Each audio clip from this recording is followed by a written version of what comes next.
I'm Heather Russo on the Head Smack podcast.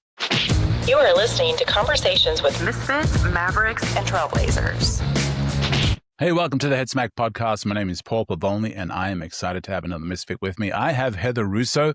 Heather was born in Scarcity, and without a high school diploma, she mastered the wealth strategies the rich never teach.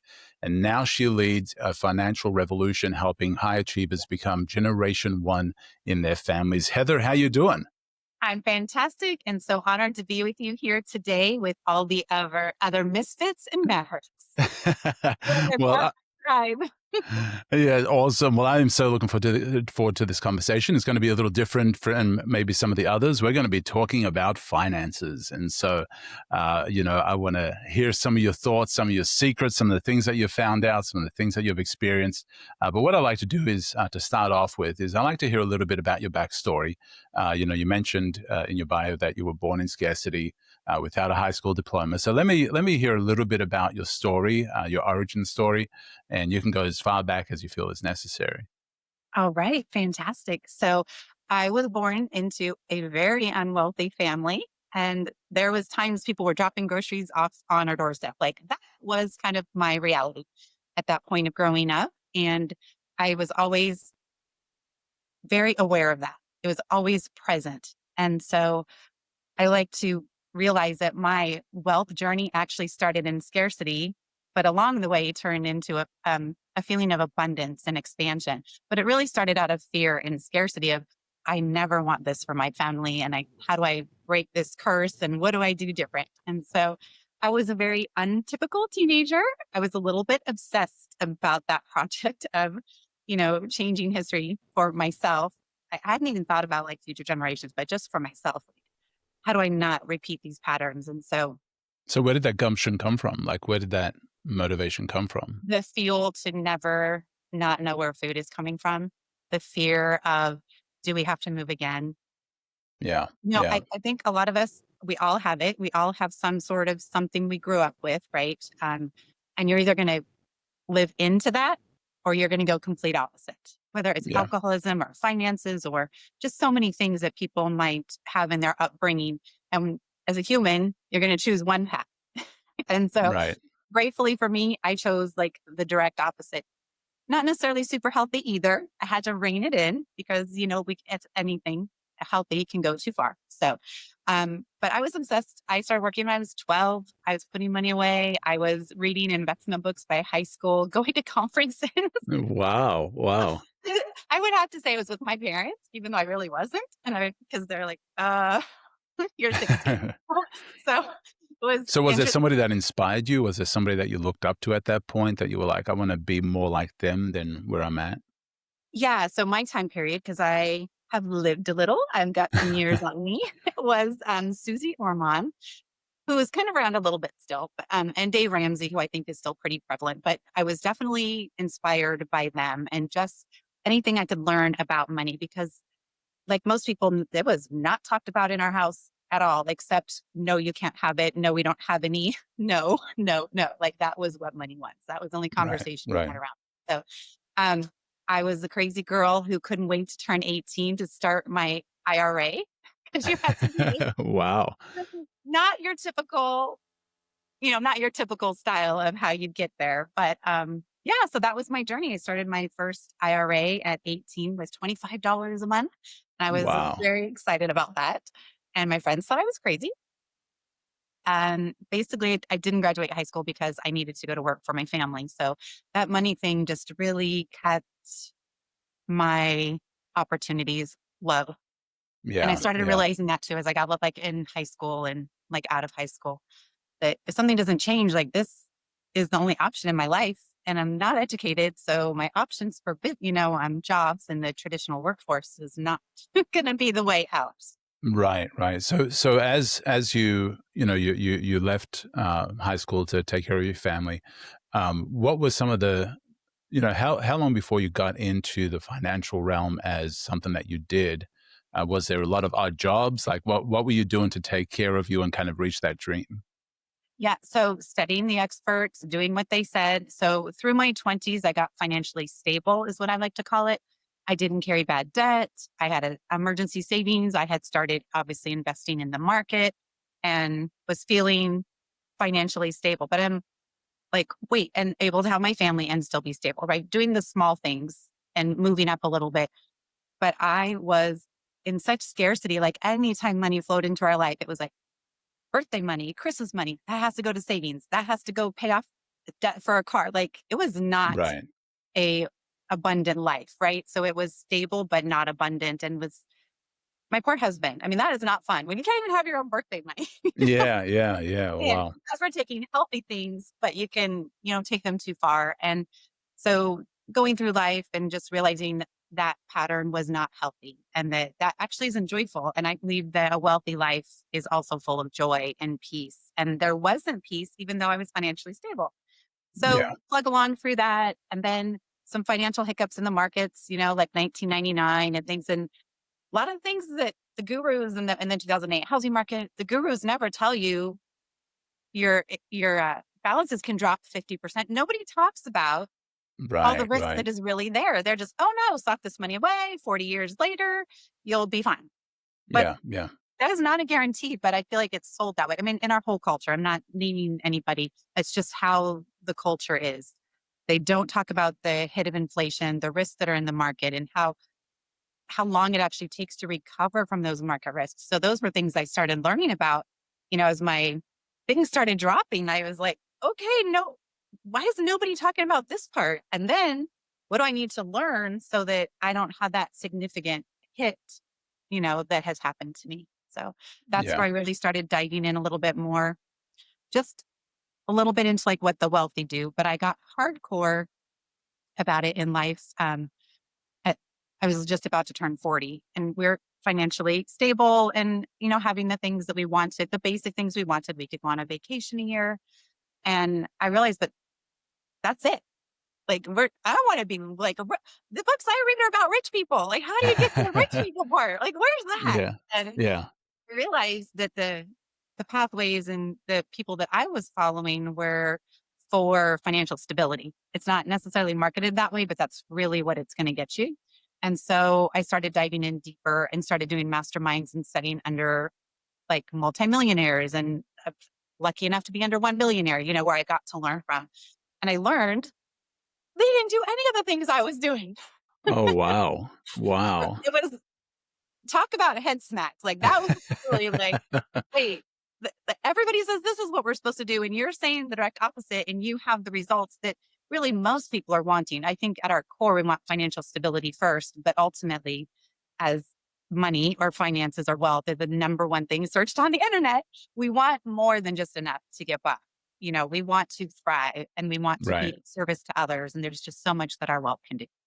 Wow. Wow. And so, as you were trying to get to the point of stable, and I want to talk about the point of from going from stable to wealth, what are some of the mistakes that people make in that journey that now that you're on this side of it, now that you've moved from the survival and stability to wealth and stability. What are some mistakes that people make in that journey that kind of keeps them stuck in that just making it type thing? Right. So I think the first one, I always say the first foundational to wealth is actually your mindset.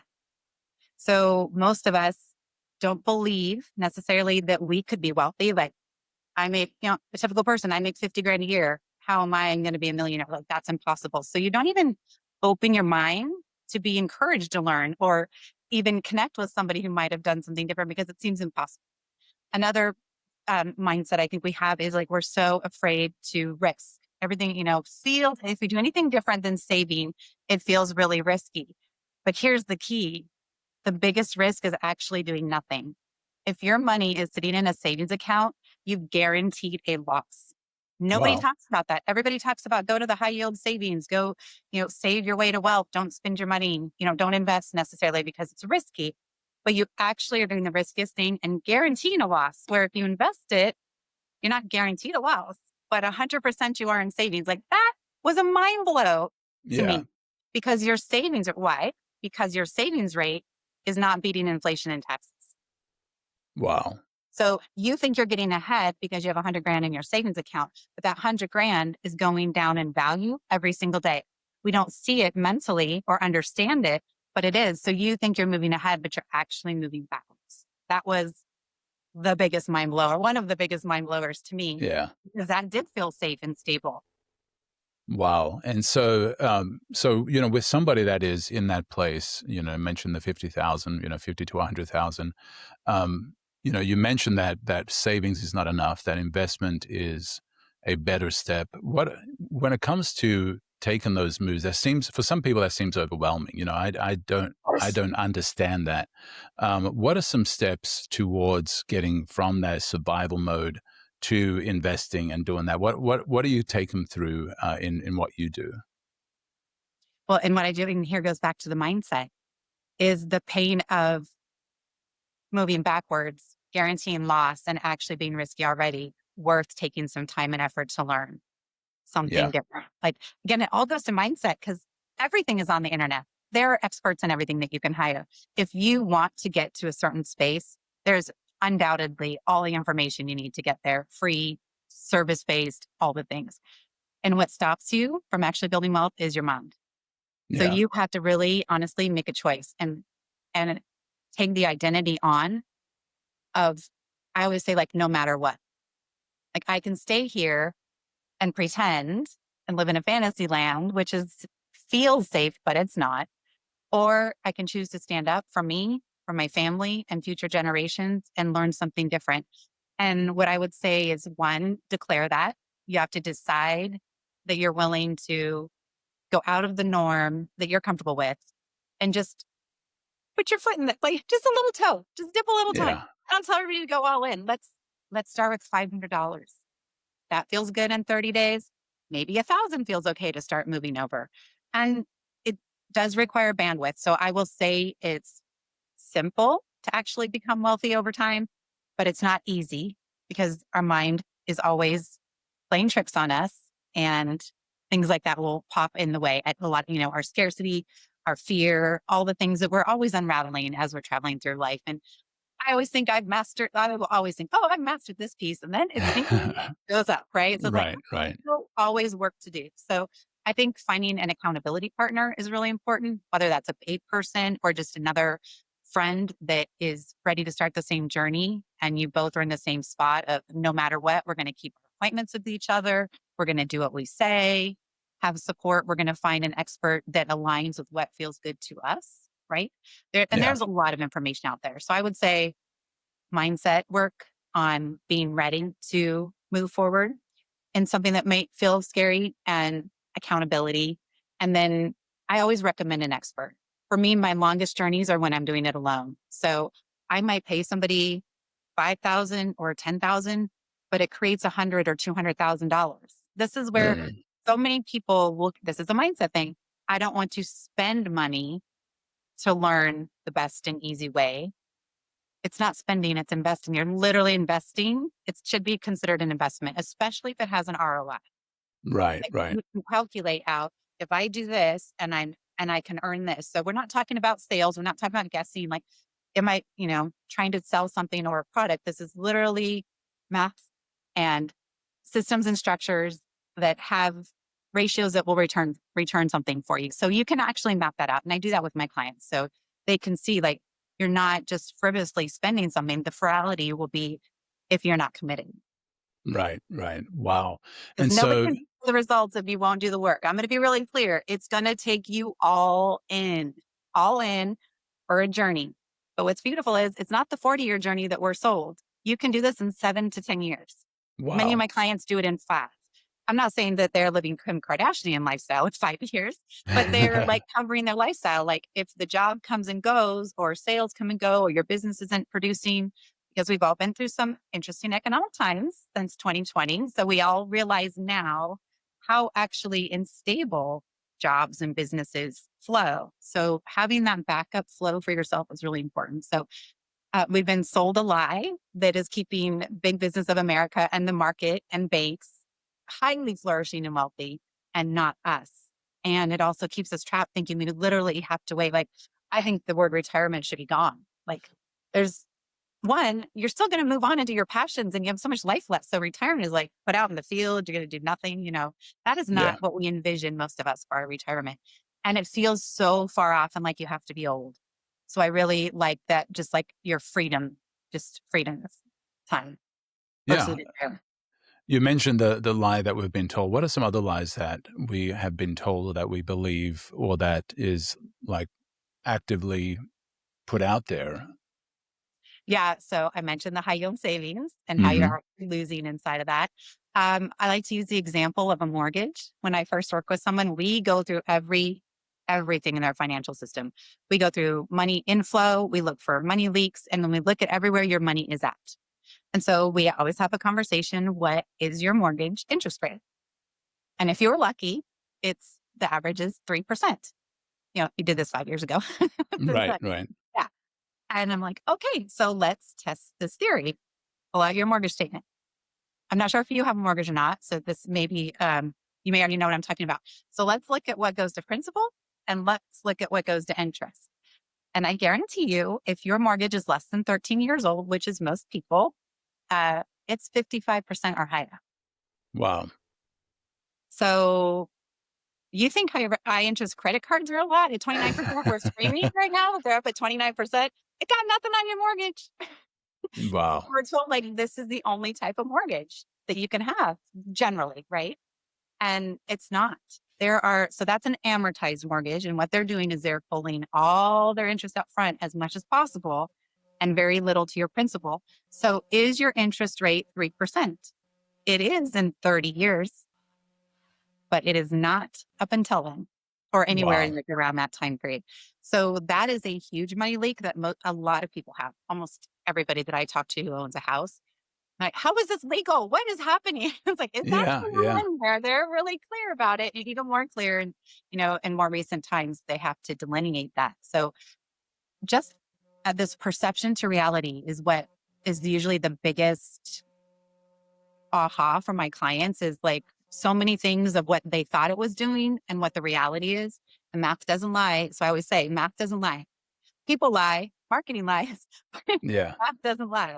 So Yeah. let's just do math. So the things that we do to uncover some of these perceptions and reality. And I think that's the biggest frustration. Like that is why I'm on a soapbox, because we are really taught and our culture just spews it constantly. And to our parents, like, so our parents didn't know any different to tell us any different, even if they were willing to talk about money. It Yeah, wasn't yeah. really the things that were going to make us even financially stable. And can you get to financial stability? Of course, but you're giving up all of your lifetime. Like, right? You're working 40 plus hours a week. You are scrimping and saving to make sure you're saving for retirement, that you have your emergency fund, right? So there's not a lot of that living part that really is our heart and soul. And I think the biggest thing that it robs us of is that we are all blessed with innate, incredible gifts that can change the world. And there's millions of people schlepping to a job that is seeking the life out of them and robbing their communities of the genius and talents that they were born with. And I think that is one of the biggest things for our world that's missing. And it's because we're chasing this paper because of the financial system, the way that it was designed and that we're taught. Wow. Yeah, that is very true. And a lot of people, have this one day bucket list thing, in their mind, and they're kind of bound by some of the things that they're just ignorant of. And like you had mentioned, they're kind of in a place of either scarcity, survival, or just looking for stability.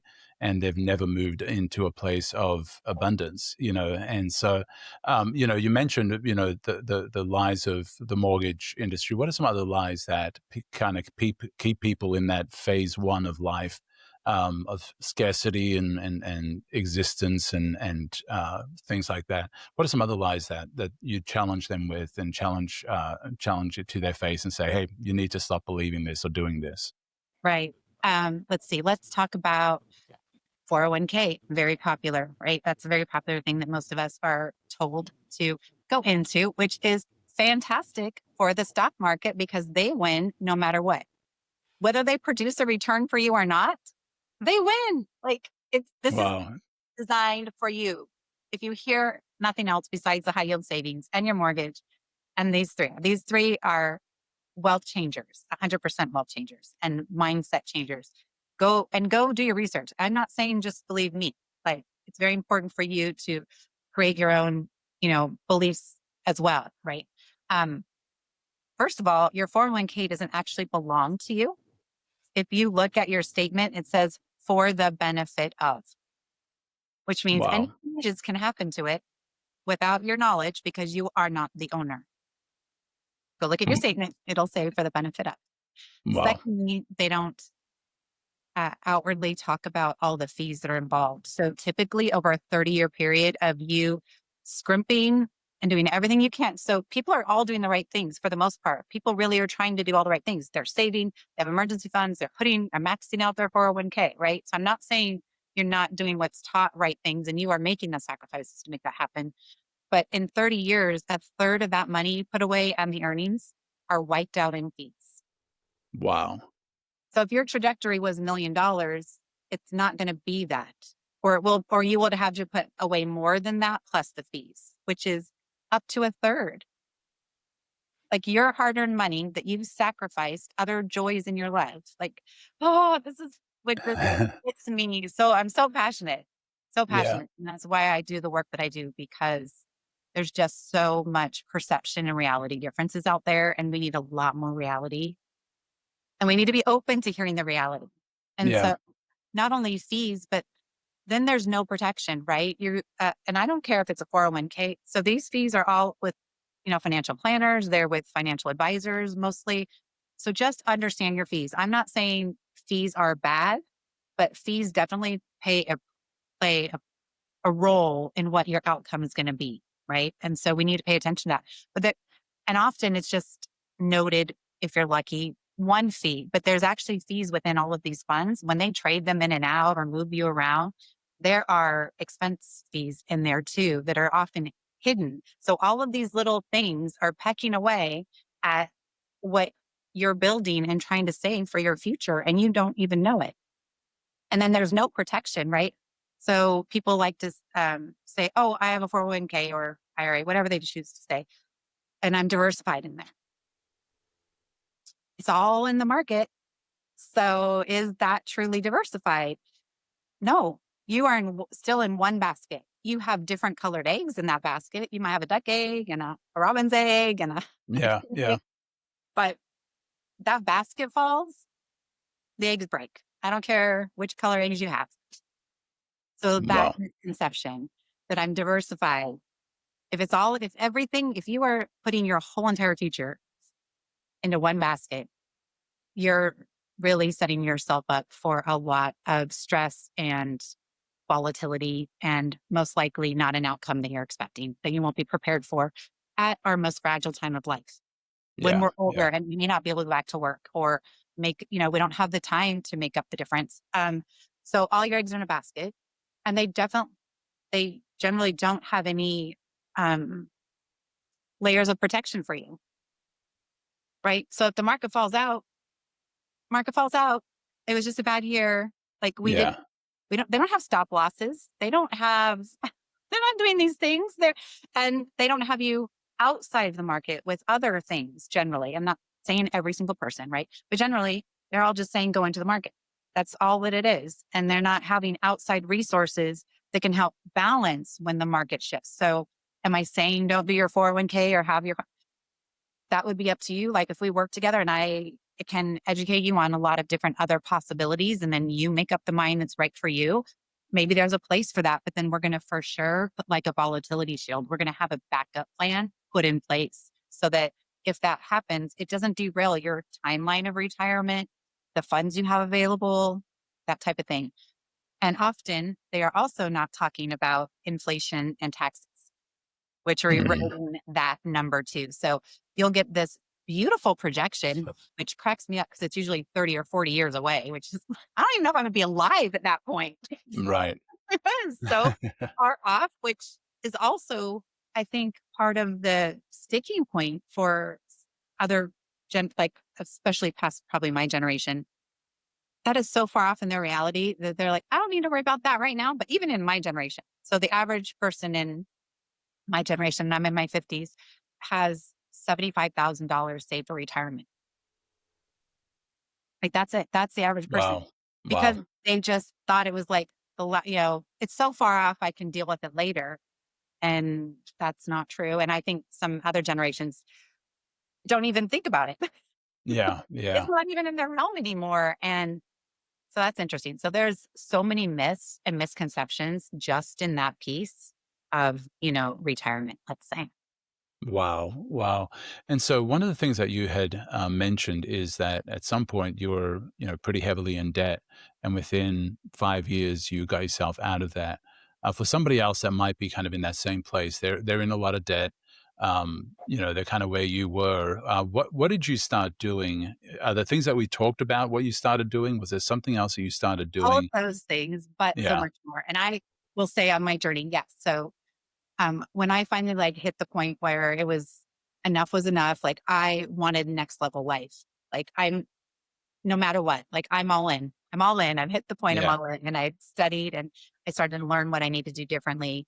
And we were $270,000 in debt to my beloved husband, who, for his midlife crisis, decided he wanted a PhD. I had no idea that Wow. education, I mean, I know it's expensive, but hello.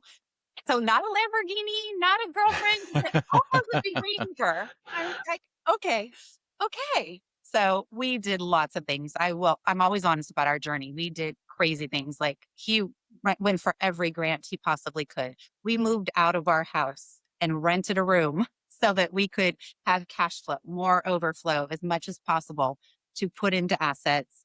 And then our assets paid our debt. So here's another myth that or not myth, but just a misconception, perception reality issue. Everybody says pay off your debt. Yes, but not with your direct dollars, because as soon as you pay off that debt or send every one of those dollars, their opportunity dies.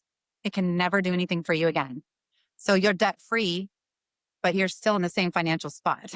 You don't have more cash flow. You don't have more safety net. You don't have more overflow. So a key point that I started doing very differently as we paid off that debt. One, we did lots of lifestyle changes. Not going to lie, like so many things. And then secondly, I invested in assets that produced income, and that income now from profit paid off my debt. So it was a little bit slower, but I doubled the possibility, Yeah, right? Because yeah. now I'm debt free and I own an asset. And that asset is going to be producing after the debt is paid off.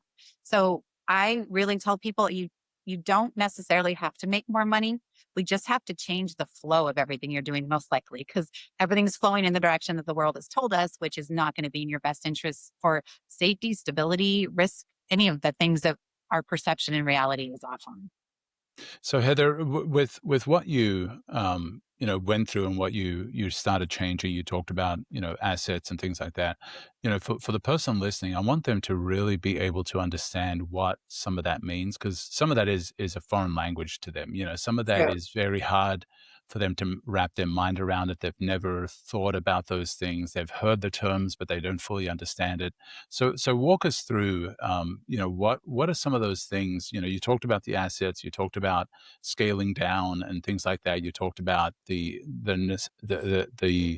n- non-importance of being debt free, or trying to pay off that debt the way most people think about it. So talk Right. us through that, almost a step by step for the person that might be in a similar place where they're overwhelmed with debt, and you're talking about financial freedom, you're talking about building wealth, and they're like, I just got to pay the bills. And I'm, so far down. And, maybe they're not, $217 down in debt like you were. Maybe they're more, maybe they're less, but they just feel overwhelmed by it. Give them some hope. Where would they, what do they do at that point? So that isn't exactly my expertise. Of course, I can speak to you like the things that we did, but my work is really for somebody who's above water. So if you are underwater, I truly recommend Dave Ramsey. Like, get those baby steps, get your emergency fund, get your spending under control, that kind of thing. Like, that's going to be first and foremost, whatever you're doing. If your output is more than your inflow, it's the math is never going to work. So again, this is where you put your line in the sand. What becomes more important? I mean, we moved houses, we sold cars, I mean, it was, that was the goal. And that's where you have to get there. And this is where I say it's simple, but it's not easy. because we're very accustomed to all the things we want. We're Yeah. very Yeah. comfortable, and to have the idea we may have to be a little uncomfortable to be comfortable the rest of our life is in its own mindset to work through in itself. So I'm going to recommend that you go to those experts that get you at least a basic financial system. And so, yes, getting your numbers in alignment, making sure there is some money to put to work to build for you. Flowing the money can make just such a huge difference. Once you learn possibly a different way to have your mortgage that isn't amortized and all that money is no longer going up front to the mortgage company, but maybe you find a simple interest loan that, I don't care if it's 8%. Compared to 55, like this, we get so stuck on numbers without understanding what the numbers actually mean. Simple interest means direct interest that I'm paying right now. Amortizes, we're going to take all the interest up front that you're going to owe for the next 30 years. Really Yeah. big difference, right? Yeah. So simple interest versus amortized could create $1,000 more a month in your life. Wow.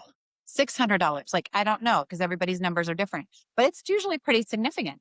And so again, the secret isn't to make more. That helps you get there a little faster, but honestly, there's 1,000 things you can do with the money you already have, just doing it differently, which is so freeing. And this is why I love it, because it's available to everybody. It's available to the minimum age or minimum wage earner. It's available to, these are not things only the wealthy can do.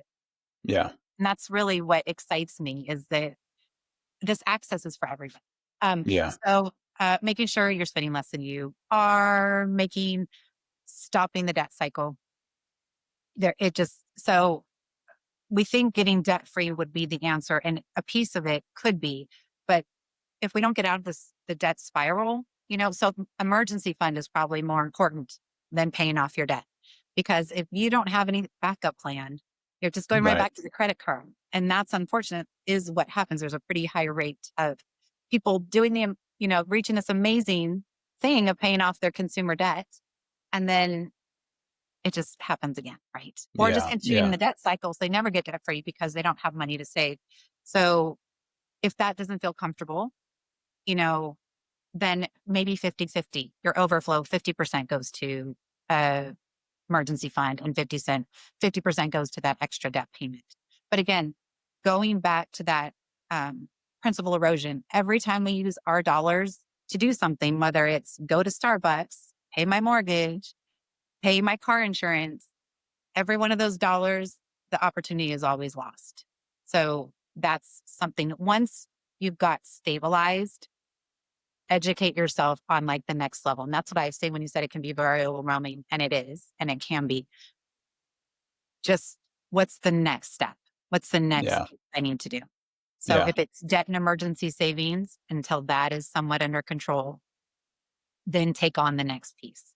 It's not meant to, unless you're ready for it. Like, I have clients who are $1 million earners, but they're completely broke. They have no net worth. So it's my another thing I always say, it never matters what you make. It Yeah. 100% matters what you do with it.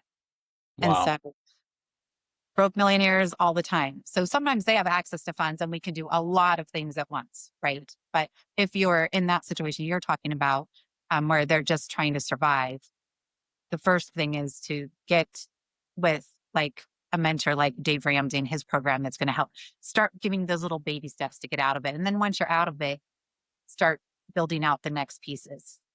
Yeah.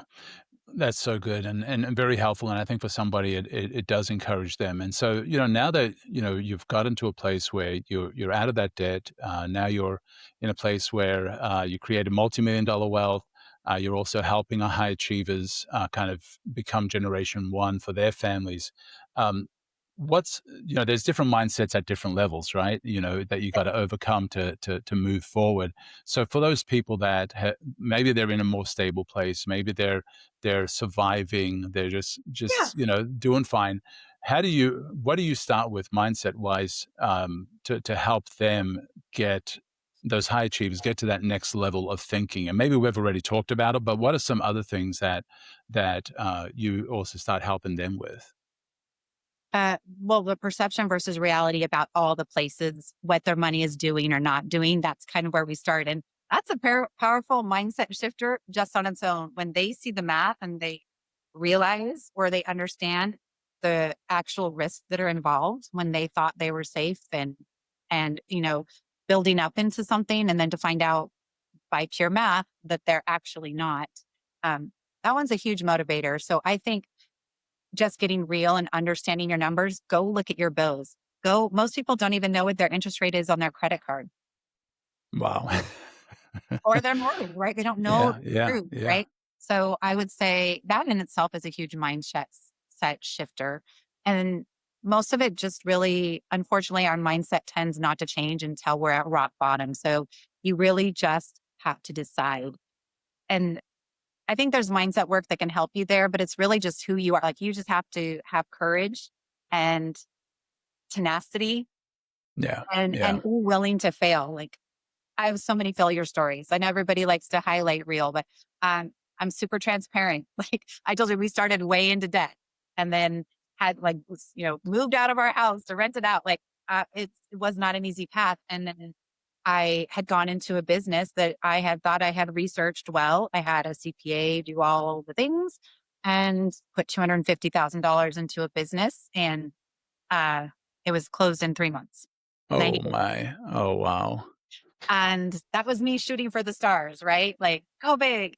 And it's a business. So it seemed, proof of concept, all the things. And it was fraudulent and cooked books and all the things that can happen, even when you Yeah, think you're doing your best. But yeah, yeah. I learned, I mean, I never lose.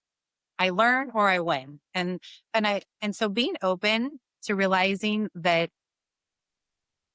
you also have to be able to hold the things that don't work out because life never works out all the time.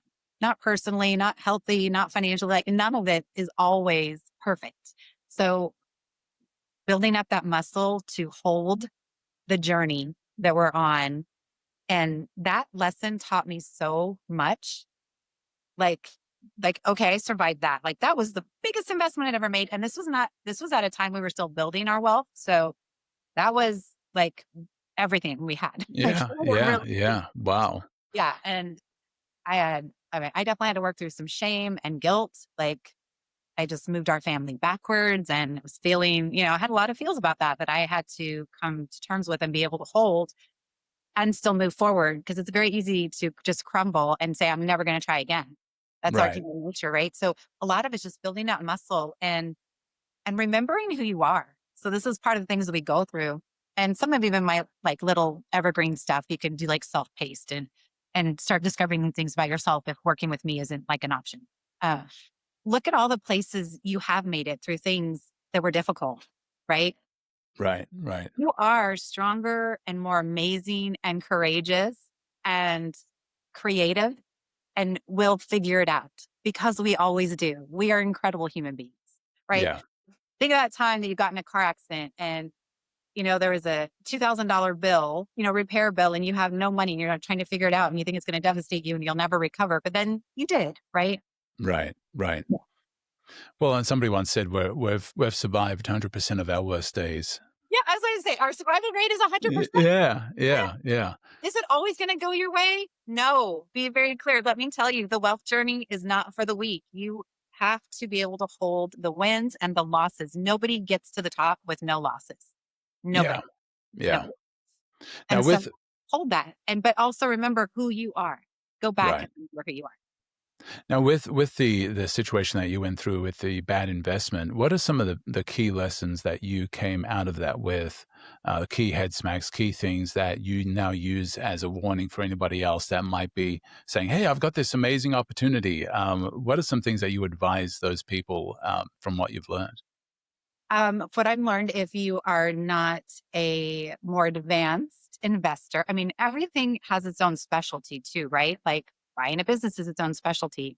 I should have probably hired an attorney in addition to the CPA. So I learned that. Like, this is not the place to chip out on using experts, especially if you're doing high level amounts like I did, like a quarter Yeah, of $1 million. And I right. thought I was doing the right things, but I didn't. I learned that there's other layers I probably should have put in place. Um, other things would be start small where it feels comfortable or that you can live with. Like if I'm not 100% comfortable, or it is not my domain expertise, or haven't hired a domain expertise person, then I just dip my toe in the water Yeah. and see, Yeah. and be willing to lose. If you're willing to win, you got to be willing to lose, because it's a spectrum, right? Right, And right, you're right. not going to win all the time, but that doesn't mean stop. It just means, okay, maybe that wasn't for me, or now I've learned other things that I need to put into place. So either use the experts or do a lot of due diligence yourself, but also be prepared that something could go wrong. So never put in more than you can afford to lose, no matter Right. what. Right. And thankfully, because I had really revamped how I did everything, what I felt like was a loss of our capital really was actually alchemized by our assets. So I didn't take the money, right? I didn't take 250,000 from our savings. I took it from our assets, but our assets appreciated in the next few years more than the amount that I lost. So it didn't really cost me anything. And Yeah. that's the Yeah. power of that flow. So for me, it was real estate. I had, we had real estate. We had the house I owned, that gratefully we had turned it into an asset. So let me also be very clear to all of you out there who think their home is an asset. If you live in it and it's not cash flowing and you're paying for it, it is not an asset. And Oh, wow. even if you own real estate, it is a appreciating liability, because you have constant repairs, taxes, and upgrades. That's a liability, even if it's cash flowing for you. So understand where each thing is placed and start learning to understand the truth, not what you're sold, not what you're told. Like everybody gets rich in real estate. Actually, there's a high failure rate in real estate. Oh, That's wow. Yeah. Yes, because nobody understands one tenant can cause $14,000 in damages, and you're making $300 in cash flow a month. How many years are you not cash flowing now? Wow. Years. Yeah. Yeah. Now, did you say you turned your home into an asset? How Right. did So we moved out and rented it. And then so it's an asset, but it was, a appreciating asset, but also has liability attached to it. Can't forget that. So when you look at real estate, you have to really understand all the parts and pieces of real estate and see where that fits in truly with your thing. So we did that to create more cash flow, to buy more other assets that could then pay down our education debt. so that was real estate once again in the assets that That was for real estate. But for like a newbie beginner who's saying, okay, how do I start flowing at least some of my money into an asset? It could be an ETF in the market that's not correlated to the market, right? So there's lots of options in there. Some of them are affected by what the market's doing, and other ones actually aren't, and they produce a return. And depending on what place you go to use those funds, they may allow you to leverage it. So I might take $1,000, put it into one of these, whatever source feels best and I feel comfortable with. And then I'm able to leverage parts of that. So I put 1,000 in and then I can take 400 out. So now that 1,000 that was going to go to bills, I take the 400 off of my asset, and now I go pay my bills with the $400. And then wow. next month I do it again. So now it's 2,000. And now I'm going to leverage again. Yep. 1,000 rules with all this stuff. So this is not financial advice. This is just, as you start doing things differently, you need to also understand, leverage management and the stability of what you're choosing and what could happen with a margin call. So we use it very safely and calculatedly. This is tactfully and strategic. This is not, oh, somebody on a podcast told me to do this and take all the money Yeah. out. No, this is not what we're doing. We're doing it from an educated, strategic place. But this is Yeah. how you can see now I still have this permanent asset. And that asset produces some cash flow. Tiny, maybe it pays 12% a year. But that 12% can then also help go pay down my line, the margin line on that. Yeah. So I move those every month and pay down the margin 10, 12, 6, $8, whatever it happens to be that month. But what I'm more focused on is not the debt, because this is good debt, right? This is debt that's building an asset and allowing me to keep opportunity and allowing me not to have principal erosion with every single dollar that I spend. So now I go put that other 1,000. So now my margin is automatically reduced. So we often think I've got to get rid of the debt, when actually if you build the asset, the debt is lowered automatically. Wow. Now, talking about, some debt is good. That's very different to, if I understand Dave Ramsey. So, Exactly. Yeah. so, This is so why you for, get wealthy with Dave Ramsey, but you will get stable. right. Yeah. And that's what you started with saying that is there are some plans, some systems that get you stable, but not successful or wealthy.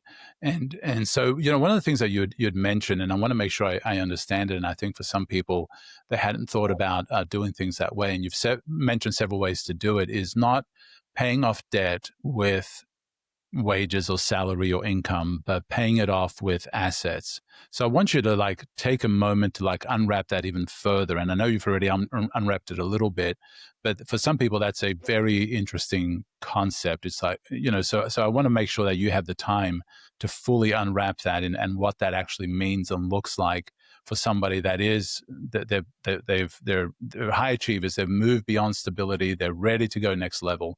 What does that look like?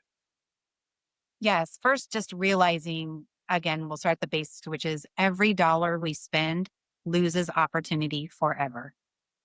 So the key with my work is flowing as much as possible into different assets, non correlated to each other, so that we have a good safety net and able to leverage. That's a big piece. And so the money flows. So I never lose that opportunity cost. Those earned dollars can earn for me the rest of my life.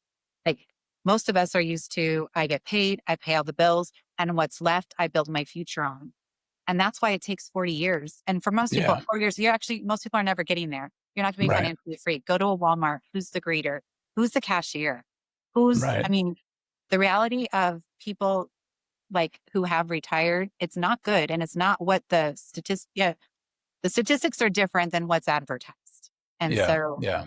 understanding that reality and that there's so much you can do with the money you already make. So what if 20% of that could go into assets? Again, get your feet wet. Maybe, like I said, it's $1,000 that you do and you pull out 400 and you start small. But now you saved that $1,000 that could theoretically earn forever for you, depending Yeah. on how you use it.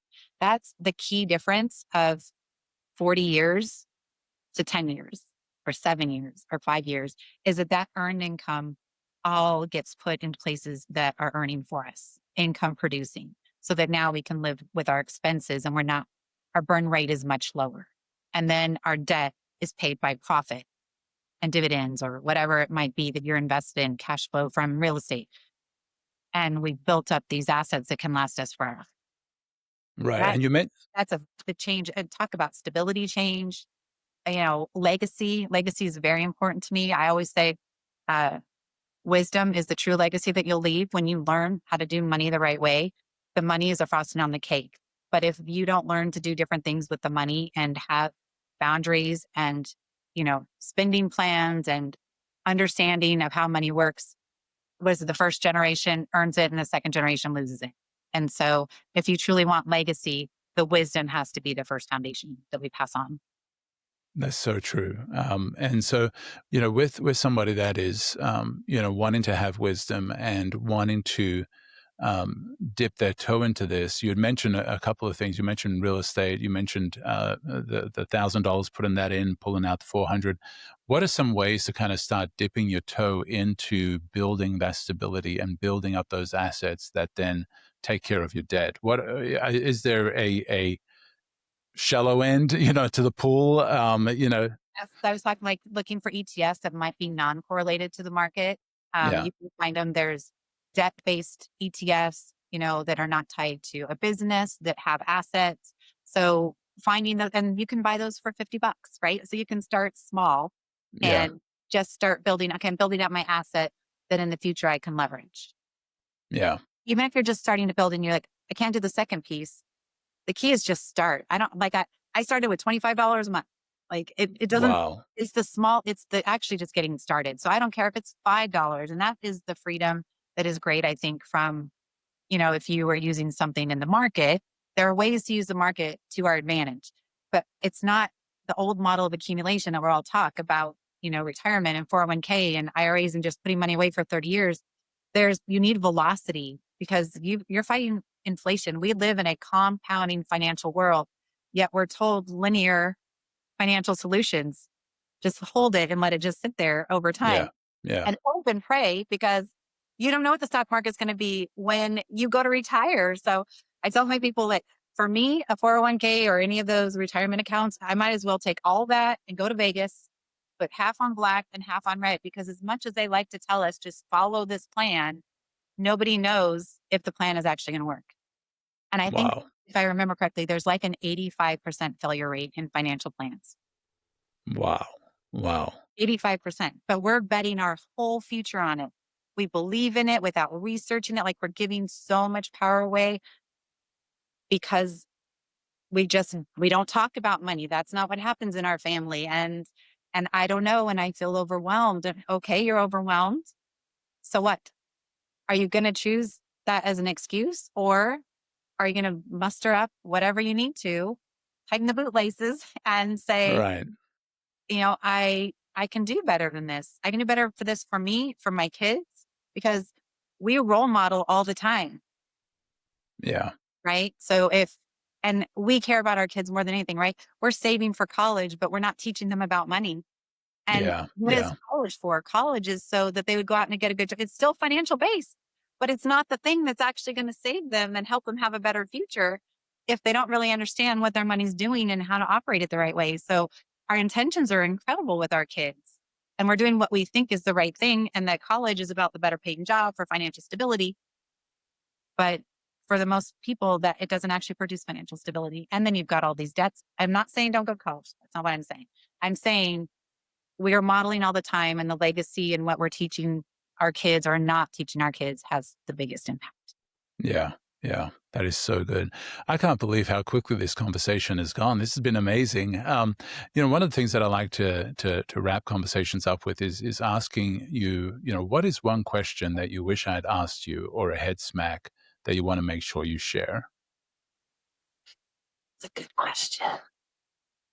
Honestly, I'm just so grateful for this space to have these conversations because most people never hear these conversations. So Yeah. I'm so glad for every question you asked. And the thing I really want to head smack people with is it's not about a side hustle. It's not about having to make more and put more on your plate and more mental and time stress. It's about how you flow your money and investing in you.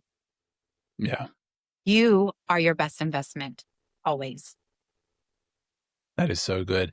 Well, I want you to also share about your Accelerator program. You have several ways that you can help those that are at that place that they're ready for it. Tell me a little bit about your Accelerator program. I will, but I also want to say for those who are not in a spot to work with me at all and are wanting to just learn these concepts a little bit deeper, if I didn't send you the link, I do have a newsletter that is action packed with lots of these little bits and pieces. Here's one: principal erosion, inflation, stability, all of that. So, a great place to learn for free. I send it out every single week. So, I highly encourage people to start there. And then, secondly, I do have an accelerator program if you feel you're ready and you have some overflow and bandwidth. And this actually, it's an interview process only because I'm very particular and respectful of my time. And I'm really particular and respectful of your time. And I am not here for your money. I'm here for your transformation. So if I don't feel it's the right time and space and you aren't committed to the level I know you need to be, then we don't work together yet. Yeah. Yeah. I only want success and transformation. So Accelerator is there. It is a intensive, not gonna lie, like need to have bandwidth space and I'm all in attitude for a 6-week program where we really dive into, we get clarity around everything that you have in your financial world. And we start building a financial, just start. We get the foundation built. This is what I'd say. It's the first step. We just build the right foundation. We look at how you're paying your mortgage. We look at all the places your money is at. We assess the downfalls or possible downsides and the risks that are there. And then I give solutions of things that you could implement. If that's, you make all your financial choices. I want to be super clear. I don't think I said on here, but I am not licensed, professional planner, stockbroker, real estate, insurance, any of the things. I am a wealth strategist. I'm just going to educate you and give you points of view to consider and options that are generally out of the box. I am the black sheep, which I now coined. I'm the golden sheep of the family There you uh, go. because these are just concepts that aren't usually talked about a lot. And so Right. being open to something different, being ready to make moves, but we really assess where you're at and what are the things that we can do differently that start creating a flow and lock in more of that principle for you. So we really focus on that for the first 6 weeks at your foundation. We plug money leaks, principal erosion, that type of thing. Awesome. And then so your website is iamgeneration1.com, and I'll be putting the link in the show notes as well, for people to be able to get a hold of you.